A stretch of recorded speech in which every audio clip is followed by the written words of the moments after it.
Hello everyone, இன்னைக்கு என்ன ஸ்பெஷல்னா PRAN தவா ஃப்ரை. நான் வந்து ப்ரான் வந்து தவாவில் போட்டு வச்சுருக்கேன். அடுத்து என்னென்ன போடலான்னு பார்க்கலாம். கருவேப்பிலை வந்து ஆட் பண்ணிக்கிறேன். நான் 1/2 ஸ்பூன் வந்து இஞ்சி பூண்டு பேஸ்ட் ஆட் பண்ணிக்கிறேன். மசாலா ஆட் பண்ணிக்கலாம். மஞ்சத்தூள், மிளகாத்தூள், உப்பு, எறா மசாலா, இது எல்லாத்தையும் நான் ஆட் பண்ணிக்கிறேன். இதை நல்லா மிக்ஸ் பண்ணிக்கலாம்.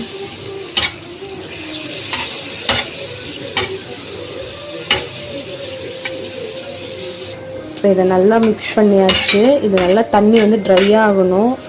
ட்ரை ஆனால் தான் நல்லா சூப்பராக மசாலாவாக இருக்கும். இது அப்படியே ட்ரை ஆகட்டும். இப்போ தண்ணி பார்த்திங்கன்னா நல்லா ட்ரை ஆகிடுச்சு. இன்னும் நல்லா ட்ரை ஆகி ப்ரான் வந்து நல்லா டேஸ்ட்டாக இருக்கும். ஃபைனலி தவா ஃப்ரை வந்து ரெடி ஆகிடுச்சு. செம்மையாக இருக்குது. நீங்களும் வீட்டில் ட்ரை பண்ணுங்கள். இந்த வீடியோ பிடிச்சிருந்தா லைக் பண்ணுங்கள், ஷேர் பண்ணுங்கள். மறக்காமல் என்னோடய சேனலை சப்ஸ்கிரைப் பண்ணுங்கள். பக்கத்தில் இருக்க பெல்லை கிளிக் பண்ணுங்கள். நான் போகிற எல்லா வீடியோ வரும். பாய்.